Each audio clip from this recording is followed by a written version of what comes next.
नमस्कार, मैं हूं दिव्या। बिहारी न्यूज में आपका स्वागत है। आज है 23 दिसंबर, दिन सोमवार। खबरों की ओर बढ़ने से पहले एक नजर सुर्खियों पर। आज से सीएम नीतीश की प्रगति यात्रा के तहत पश्चिमी चंपारण पहुंचेंगे नीतीश। जानिए यात्रा को लेकर क्या है कार्यक्रम। बिहार से पलायन में आई कमी, दूसरे राज्यों में काम के लिए जाने वाले कामगारों की घटी संख्या। आर्थिक सलाहकार परिषद की रिपोर्ट में मिली जानकारी। सड़कों की मरम्मत के लिए रोड एम्बुलेंस का होगा इस्तेमाल। विभाग की नई गाइडलाइन के तहत लागू हो रही है ये व्यवस्था। एम्बुलेंस में लगेंगे जीपीएस सिस्टम। भाई कृषि वानिकी योजना का उठा सकते हैं लाभ। महज 10 रुपए में मिलेंगे पॉपुलर के पौधे। जानिए योजना के लिए कहां करने होंगे संपर्क।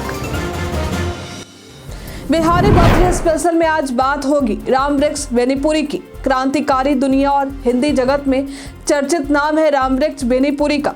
लिख चुके हैं चिता के फूल व गेहूं और गुलाब जैसी कई प्रसिद्ध रचनाएं। भारत का पहला वर्टिकल लिफ्ट सी ब्रिज हुआ तैयार। इंजीनियरिंग क्षमता का दिखा लाजवाब प्रदर्शन। पंबन द्वीप और रामेश्वरम को मंडपम से जोड़ता है ये ब्रिज। प्रैक्टिस के दौरान चोटिल हुए भारतीय कप्तान आकाशदीप ने बताया चोट थी मामूली। 26 दिसंबर को बॉक्सिंग डे टेस्ट में शामिल होंगे रोहित शर्मा। चलिए बढ़ते अब तक के 25 बड़ी खबरों की ओर विस्तार से। मध्य प्रदेश विद्युत बोर्ड ने 2573 पदों पर निकाली भर्ती। 12वीं पास के लिए सुनहरा अवसर। मध्य प्रदेश राज्य विद्युत बोर्ड द्वारा ऑफिस असिस्टेंट सहित कई पदों पर भर्ती निकाली गई है। इस भर्ती के तहत 2573 पद भरे जाएंगे। आवेदन प्रक्रिया 24 दिसंबर से शुरू है और आवेदन करने की अंतिम तारीख 23 जनवरी है। इच्छुक उम्मीदवार इसके आधिकारिक वेबसाइट mponline.gov.in पर जाकर आवेदन कर सकते हैं। इस भर्ती के तहत 12वीं पास के साथ साथ अलग अलग पदों के लिए अलग अलग योग्यता निर्धारित की गई है। भर्ती से संबंधित सटीक और अधिक जानकारी के लिए आप इसके आधिकारिक वेबसाइट और अधिसूचना को देख सकते हैं। आज से सीएम नीतीश की प्रगति यात्रा होगी शुरू। जानिए कार्यक्रम। आज पश्चिमी चंपारण से मुख्यमंत्री की प्रगति यात्रा शुरू हो रही है। सीएम नीतीश 24 दिसंबर को मोतिहारी में प्रगति यात्रा के दौरान केसरिया, सुगौली और मजुराहा क्षेत्रों में जिला वासियों को महत्वपूर्ण उपहार देंगे और विकास कार्यों की भी समीक्षा करेंगे। सुरक्षा को लेकर प्रशासन ने 3 स्तरीय सुरक्षा व्यवस्था की योजना बनाई है, जो जमीन से लेकर आकाश तक फैली होगी। एसपी स्वर्ण प्रभात के नेतृत्व में 5000 बल, 600 पदाधिकारी, 600 मजिस्ट्रेट और 20 डीवाईएसपी रैंक के अधिकारियों की तैनाती की गई है। इसके अलावा 8 कंपनियों की 20 सैप, 4 दंगा निरोधी दस्ते, एसटीएफ की 2 टुकड़ियां और 30 क्यूआरटी भी तैनात किए जाएंगे। इस यात्रा में मुख्यमंत्री कई योजनाओं का निरीक्षण करेंगे और जिला स्तरीय बैठक में शामिल होंगे। बैठक में 9 विभागों के सचिवों, जीविका के मुख्य कार्यपालक पदाधिकारी और मनरेगा आयुक्त शामिल होंगे। जिलों के प्रभारी मंत्री, सांसद, विधायक और अन्य राज्य स्तरीय अधिकारी संबंधित जिलों में आयोजित कार्यक्रमों में हिस्सा लेंगे। जिलाधिकारियों को उद्घाटन और शिलान्यास के बारे में समय से जानकारी देने का निर्देश दिया गया है। बिहारी बर्थडे स्पेशल में आज बात होगी रामवृक्ष बेनीपुरी की। रामवृक्ष बेनीपुरी का जन्म आज के दिन वर्ष 1899 में बिहार के मुजफ्फरपुर में हुआ था। ये देश के महान विचारकों में से एक क्रांतिकारी, पत्रकार और संपादक थे। इन्होंने कई कहानी संग्रह, उपन्यास, यात्रावृत्त, नाटक और संस्मरण लिखे हैं, जिसमें चिता के फूल, माटी की मूर्तें, गेहूं और गुलाब, कैदी की पत्नी, राम राज्य आदि प्रसिद्ध लेखनी शामिल है। इन्होंने कई जीवनियां भी लिखी, जिसमें कार्ल मार्क्स, जयप्रकाश नारायण और राणा प्रताप की जीवनियां शामिल हैं। इन्हें इनके सराहनीय कार्यों के लिए कई पुरस्कारों से भी सम्मानित किया जा चुका है, जिसमें भारतीय डाक सेवा द्वारा इनके सम्मान में डाक टिकट जारी करना और बिहार सरकार द्वारा अखिल भारतीय रामवृक्ष बेनीपुरी पुरस्कार से सम्मानित करना शामिल है। अब डीईओ सक्षमता पास शिक्षकों को देंगे नियुक्ति पत्र। अब सभी जिलों में डीईओ द्वारा बिहार में सक्षमता परीक्षा पास करने वाले शिक्षकों को विशिष्ट शिक्षक के रूप में नियुक्ति पत्र दिया जाएगा। शिक्षा विभाग इसके लिए एक सॉफ्टवेयर लिंक उपलब्ध कराएगा। इस लिंक के जरिए आज से नियुक्ति पत्र का प्रिंट निकाला जा सकेगा। नियुक्ति पत्र में डिजिटल हस्ताक्षर होंगे। विशिष्ट शिक्षकों का पदस्थापना आदेश अलग से जारी किया जाएगा। इसके बाद विशिष्ट शिक्षक 1 से 7 जनवरी तक विद्यालय में योगदान देंगे। योगदान की तिथि से उन्हें विशिष्ट शिक्षक माना जाएगा और वेतन 1 जनवरी 2025 से मिलेंगे। इस संबंध में प्राथमिक शिक्षा निदेशक पंकज कुमार ने जिला शिक्षा पदाधिकारियों को निर्देश जारी किया है। मालूम हो कि अब तक 1.87 लाख शिक्षकों ने सक्षमता परीक्षा पास की है। बिहार से दूसरे राज्यों में पलायन करने वाले कामगारों की घटी संख्या। पिछले 12 वर्षों में बिहार से अन्य राज्यों में जाने वाले कामगारों की संख्या में रिकॉर्ड कमी आई है, जिसकी जानकारी प्रधानमंत्री की आर्थिक सलाहकार परिषद यानी EAC PM की रिपोर्ट में मिली। रिपोर्ट के अनुसार बिहार में रोजगार के अवसर बढ़ने से पलायन में कमी आई है, जबकि राजस्थान और कर्नाटक में पलायन बढ़ा है। बिहार के सहरसा जिले में सबसे ज्यादा लोग पलायन करते हैं और दिल्ली अभी भी बिहारियों की प्रमुख मंजिल बनी हुई।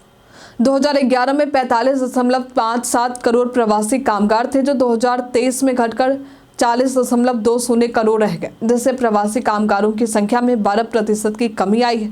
रिपोर्ट के अनुसार बेहतर सेवाओं और आर्थिक अवसरों के कारण ये प्रवासन घटा है। कृषि कार्य के लिए 3.60 लाख पंप सेटों को मिला बिजली कनेक्शन। बिहार के चतुर्थ कृषि रोड मैप के तहत राज्य में कृषि कार्य के लिए कुल 7.20 लाख डीजल चलित पंप सेटों में से 3.60 लाख पंप सेटों को अब तक विद्युत कनेक्शन मिल चुका है। ऊर्जा विभाग ने शेष 3.60 लाख पंप सेटों के अलावे 1.20 लाख नए पंप सेटों का आकलन कर कुल 4.80 लाख पंप सेटों को कृषि कनेक्शन देने का लक्ष्य रखा है, जिसे 2026 तक पूरा करने का लक्ष्य है। वित्तीय वर्ष 2024-25 में 1.50 लाख पंप सेटों को विद्युत कनेक्शन देने का लक्ष्य था, जिसमें से 1.46 लाख कनेक्शन अब तक दिए जा चुके हैं। इस योजना के तहत किसानों को निःशुल्क बिजली कनेक्शन प्रदान किया जा रहा है, जिससे सिंचाई के लिए बिजली की लागत डीजल से 10 गुना सस्ती हो गई। कृषि वानिकी योजना के तहत महज 10 रुपए में पाए पॉपुलर का पौधा। किसानों के लिए कृषि वानिकी योजना का लाभ पाने का सुनहरा अवसर है। इस योजना के तहत किसान महज 10 रुपए प्रति पौधे की सुरक्षित राशि 3 सालों के लिए जमा कर पॉपुलर का पौधा प्राप्त कर सकते हैं। 3 वर्ष बाद इस सुरक्षित जमा राशि को लौटा दिया जाएगा। इसके साथ ही कृषकों को 3 साल बाद पौधों की 50% या उससे अधिक उत्तरजीविता होने पर 60 रुपए प्रति पौधा प्रोत्साहन राशि अलग से दिए जाएंगे। ध्यान रखें, ये योजना उत्तर बिहार के सभी जिलों के लिए ही मान्य है। इस योजना का लाभ लेने के लिए आप वन प्रमंडल पदाधिकारी के कार्यालय जा सकते हैं। अधिक जानकारी के लिए आप 0612222891 पर संपर्क कर सकते हैं। बिहार के जमुई जिले में दिखा विलुप्त प्रजाति का गिद्ध। बिहार के जमुई जिले में खैरा प्रखंड के डाब गांव में रविवार सुबह एक दुर्लभ और विलुप्त प्रजाति का गिद्ध देखा गया। ये गिद्ध करीब 2 दशकों बाद इस क्षेत्र में देखा गया है। ग्रामीणों ने बताया कि ये गिद्ध बड़ा और भारी था, जिसका वजन लगभग 7 से 10 किलो था। गिद्ध उड़ने का प्रयास कर रहा था, लेकिन ठंड के कारण उड़ नहीं पा रहा था। ग्रामीणों ने वन विभाग को पुलिस को सूचना दी, जिसके बाद वन विभाग की टीम ने गिद्ध का रेस्क्यू करने का प्रयास किया। आपको बता दें कि गिद्धों की मौजूदगी पर्यावरण के संतुलन के लिए महत्वपूर्ण होती है, क्योंकि वे मरे हुए जानवरों को खाते हैं, जिससे खाद्य चक्र में संतुलन बना रहता है। जानिए ट्रेन के शुरू और आखिरी में क्यों लगे होते हैं जनरल कोच। भारतीय रेलवे का नेटवर्क देश भर में फैला हुआ है और ये यात्रियों के लिए एक सुरक्षित और सस्ता परिवहन साधन है। हालांकि कुछ स्थानों पर तकनीकी और इंफ्रास्ट्रक्चर में सुधार की आवश्यकता है, लेकिन रेलवे आधुनिकीकरण की दिशा में काम कर रहा है। आपने देखा होगा कि ट्रेनों के आगे और पीछे जनरल कोच होते हैं। इसका कारण है कि जनरल डिब्बों में अधिक भीड़ होती है। अगर इन्हें ट्रेन के बीच में लगाया जाए तो ट्रेन की व्यवस्था प्रभावित हो सकती है और यात्रियों को चढ़ने उतरने में भी परेशानी हो सकती है। इसके अलावा टीटी को टिकट चेक करने में आसानी होती है जब जनरल कोच ट्रेन के दोनों सिरों पर होते हैं। इस कारण जनरल डिब्बों को ट्रेन के शुरू और अंत में लगाया जाता है। बिहार पर्यटन में आज हम बात करेंगे किशनगंज फोर्ट की। बिहार के किशनगंज जिले में एक ऐतिहासिक किला स्थित है, जो लोगों के बीच किशनगंज फोर्ट के नाम से प्रसिद्ध है। इस किले का निर्माण नवाब मोहम्मद फकीरुद्दीन के शासनकाल के दौरान हुआ था। एक समय में ये किला नवाबों का महल हुआ करता था। हालांकि अब ये एक खंडहर में तब्दील हो चुका है, लेकिन आज भी यहाँ कई ऐतिहासिक चीज़ों का प्रमाण देखने को मिलता है। इस किले की खूबसूरती आज भी बरकरार है। यदि आप कहीं घूमने की प्लानिंग करते हैं तो इस ऐतिहासिक किले को एक्सप्लोर कर सकते हैं। सड़कों की मरम्मत के लिए रोड एम्बुलेंस का होगा इस्तेमाल। अब बिहार के ग्रामीण इलाकों में भी सड़कों की मरम्मत के लिए रोड एम्बुलेंस का उपयोग किया जाएगा। ग्रामीण कार्य विभाग ने सभी एजेंसियों को निर्देश दिया है कि वे रोड एम्बुलेंस को अनिवार्य रूप से रखें। ये व्यवस्था विभाग की नई गाइडलाइन के तहत लागू की जा रही है, जिसके तहत 5 साल से अधिक पुरानी सड़कों की मरम्मत की जाएगी। विभाग ने ग्रामीण सड़क सुदृढ़ीकरण और प्रबंधन कार्यक्रम को लागू किया है, जिसमें 7 साल तक सड़कों की देखभाल की जाएगी। इस योजना के तहत संवेदकों को रोड एम्बुलेंस और कर्मचारियों की पर्याप्त संख्या रखना अनिवार्य होगा। एम्बुलेंस में GPS सिस्टम भी होंगे, जिससे उसकी स्थिति ट्रैक की जा सके। समय पर मरम्मत न होने पर संवेदकों पर दंडात्मक कार्रवाई की जाएगी। सीएम नीतीश की यात्रा से पहले बुनियादी सुविधाओं से वंचित गांव बना स्मार्ट विलेज। बिहार के बगहा स्थित आदिवासी बहुल गांव घोटवा टोला, जो पहले बुनियादी सुविधाओं से वंचित था, अब मात्र 15 दिनों में ही स्मार्ट विलेज बन चुका है। मुख्यमंत्री नीतीश कुमार के 23 दिसंबर को इस गांव में प्रगति यात्रा के दौरान कई विकास कार्य हुए हैं। गांव में सड़कों का निर्माण, PCC और इंटरलॉकिंग सड़कों का काम हुआ है। पेयजल और बिजली की व्यवस्था की गई है और उप स्वास्थ्य केंद्र में डॉक्टर की भी तैनाती हुई है। गांव में आंगनबाड़ी केंद्र, पार्क और जिम भी बने। मुख्यमंत्री के आगमन से पहले सुरक्षा के कड़े इंतजाम किए गए हैं और 500 पुलिस कर्मियों के साथ 150 अधिकारी तैनात किए गए हैं। सोनाक्षी की शादी में लवकुश के शामिल नहीं होने पर शत्रुघ्न ने तोड़ी चुप्पी। सोनाक्षी सिन्हा ने 23 जून 2024 को एक्टर जहीर इकबाल से शादी की थी। ये शादी उनके घर पर एक रजिस्टर्ड मैरिज के रूप में हुई, जिसमें सिर्फ परिवार के लोग ही मौजूद थे। हालांकि सोनाक्षी के दोनों भाई लव और कुश किसी भी रस्म में शामिल नहीं हुए, जिस पर लोग तरह तरह की बातें करने लगे। इस पर सोनाक्षी के पिता शत्रुघ्न सिन्हा ने कहा है कि मुझे कोई शिकायत नहीं है। बच्चों को शायद इस शादी से कल्चरल शौक लगा हो, लेकिन मैं उनके दर्द और परेशानी को समझ सकता हूँ। सोनाक्षी और जहीर ने 7 साल तक एक दूसरे को डेट किया और फिर 23 जून 2024 को शादी कर ली। इसके बाद फिल्म इंडस्ट्री के दोस्तों के लिए ग्रैंड वेडिंग पार्टी भी की थी। छात्र नेता दिलीप ने कहा, BPSC अभ्यर्थियों के आंदोलन को ना करे राजनीतिकरण। पटना के गर्दनी बाग में अभ्यर्थियों द्वारा BPSC संयुक्त प्रारंभिक परीक्षा को रद्द करने की मांग को लेकर सत्याग्रह किया जा रहा है। इस बीच नेता प्रतिपक्ष तेजस्वी यादव धरना स्थल पर पहुंचे, जिससे राजनीति गर्मा गई।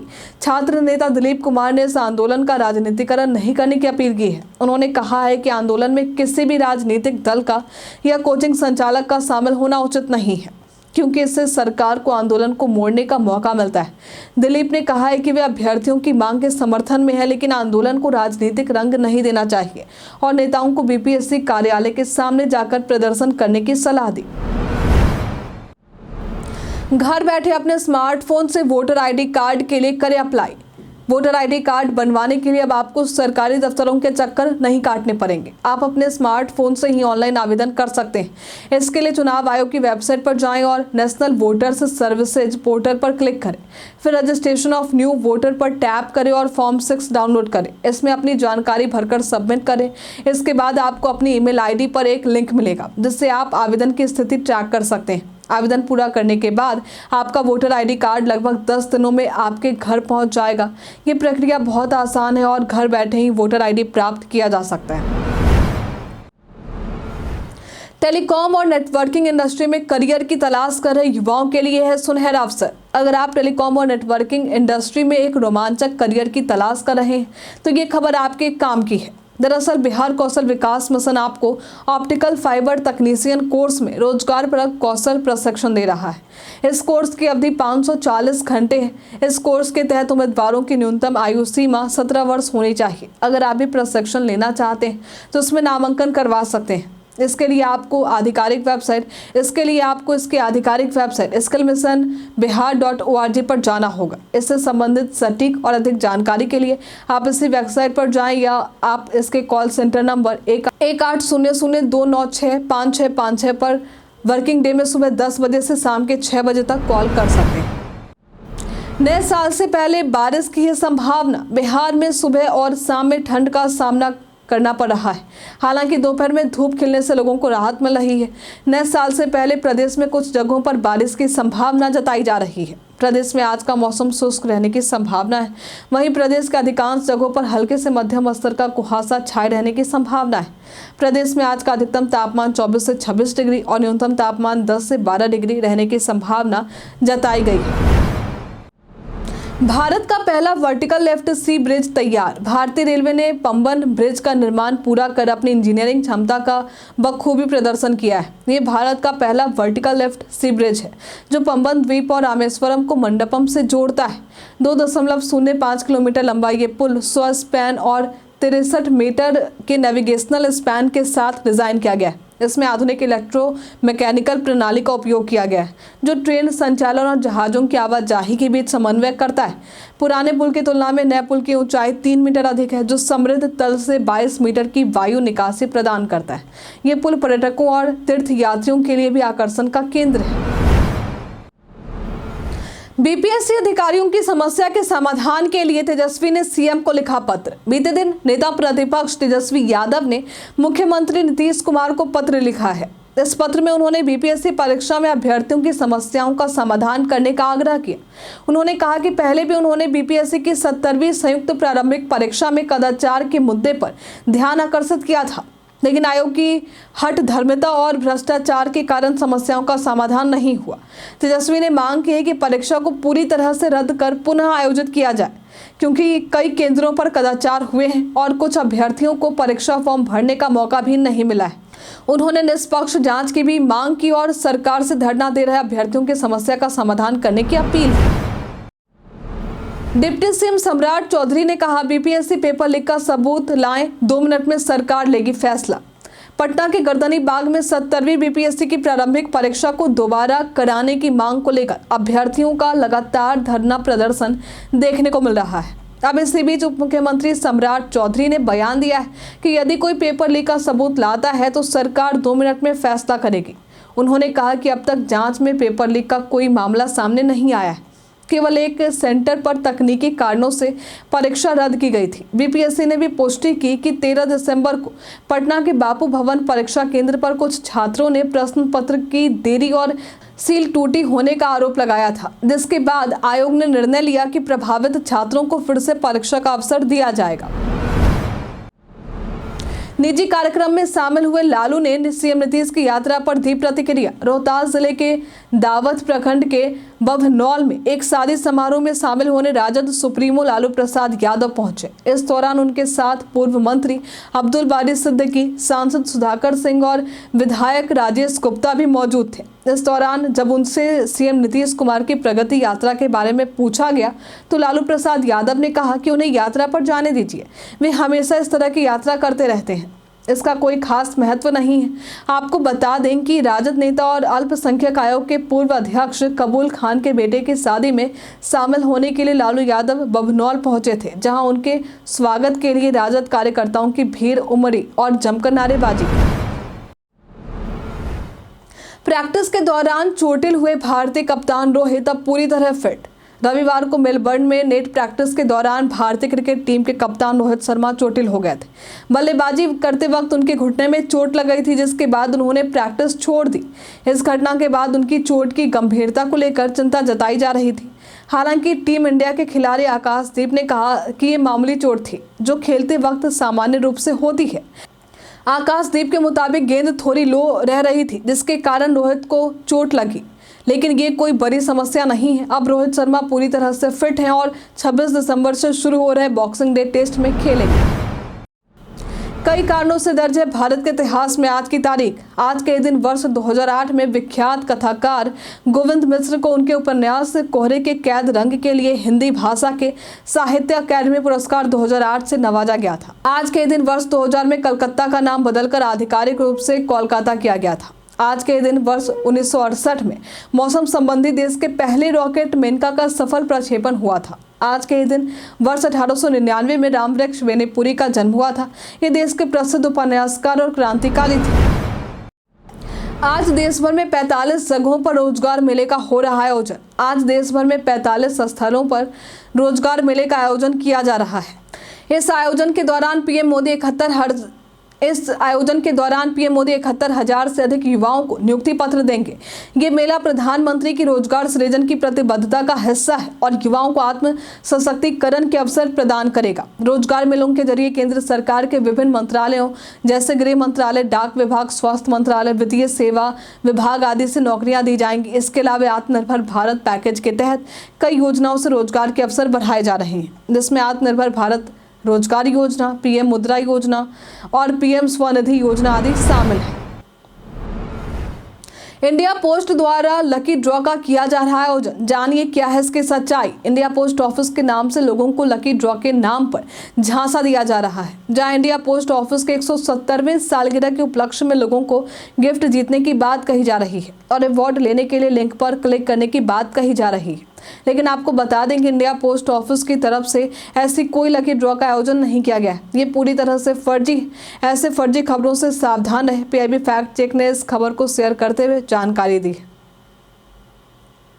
हम प्रतिदिन आपसे 5 ऐसे जरूरी सवाल पूछेंगे और उसके जवाब बताएंगे जो कि बीपीएससी, बिहार पुलिस दरोगा समेत एसएससी जैसे अन्य प्रतियोगी परीक्षाओं में काम आएंगे। सवाल इतिहास, बिहार स्पेशल, विज्ञान, करंट अफेयर्स और भूगोल से रहेंगे। पूछे गए 5 सवालों में आपने कितना सही उत्तर दिया है हमें कॉमेंट में लिखकर जरूर बताइए। तो हमारा पहला सवाल है, खेलो इंडिया यूथ गेम्स का आयोजन किस राज्य में किया जाएगा? Option A Rajasthan, option B Uttar Pradesh, option C Haryana, option D Tamil Nadu. इसका सही उत्तर है तमिलनाडु। ग्रामीण विकास मंत्रालय ने स्वयं सहायता समूहों के उत्पादों की पहुंच बढ़ाने के लिए किसके साथ समझौता किया है? Option A JioMart, option B Amazon, option C है बिग बास्केट, ऑप्शन डी फ्लिपकार्ट। इसका सही उत्तर है जियोमार्ट। किसे हाल ही में FIH player of the year award से सम्मानित किया गया है? Option A Hardik Singh, option B Ayana McLean, option C है बलबीर सिंह, ऑप्शन डी अमनप्रीत सिंह। इसका सही उत्तर है हार्दिक सिंह। बिहार के किस मुगल सूबेदार ने रोहतास को अपनी मुगल राजधानी बनाया था? ऑप्शन ए है मुनीम खान ने, ऑप्शन बी है राजा मान सिंह ने, ऑप्शन सी है अब्दुल रहीम ने, ऑप्शन डी है सैफ खान ने। इसका सही उत्तर है राजा मान सिंह ने। डॉक्टर राजेंद्र प्रसाद की बहन निम्न में से कौन थी? ऑप्शन ए है रामप्यारी देवी, ऑप्शन बी है सरस्वती देवी, ऑप्शन सी है प्रभा देवी, ऑप्शन डी है भागवती देवी। इसका सही उत्तर है भागवती देवी। बीते दिन हमारे द्वारा पूछे गए सवाल का आप लोगों में से बहुत सारे लोगों ने अपना जवाब हमें हमारे कमेंट सेक्शन बॉक्स में लेकर दिया है। जिन्होंने हमारे द्वारा पूछे गए सवाल का जवाब जिनके नाम है राम बाबू दास, राजकिशोर महतो, रामाशीष, सोनू कुमार सोनी, मोहम्मद साकिर हुसैन, रंजीत मिश्रा, नरेंद्र कुमार, जुबैर अंसारी, जितेंद्र ठाकुर, अनीता देवी, गौतम कुमार, संजीव कुमार, दिलीप, बाबूलाल मरांडी, गौतम कुमार, अशोक कुमार सिंह, प्रियंका कुमारी, अनवर करीम खान, रवि कुमार राज, अर्जुन राम। इसी के साथ बढ़ते आज के सवाल की ओर। आज का सवाल है, बीपीएससी छात्रों द्वारा परीक्षा रद्द करने की मांग को लेकर धरना प्रदर्शन हो रहा है। इस पर आप क्या कहना चाहेंगे? आप अपना जवाब हमें कमेंट में लिखकर जरूर बताइए। आज के लिए फिलहाल इतना ही। बिहार के तमाम खबरों के साथ बने रहने के लिए देखते रहे बिहारी न्यूज। और साथ ही अगर आप यूट्यूब से देख रहे हैं तो चैनल को लाइक करना और सब्सक्राइब करना। अगर आप फेसबुक देख रहे हैं तो पेज को फॉलो करना ना भूलें। धन्यवाद।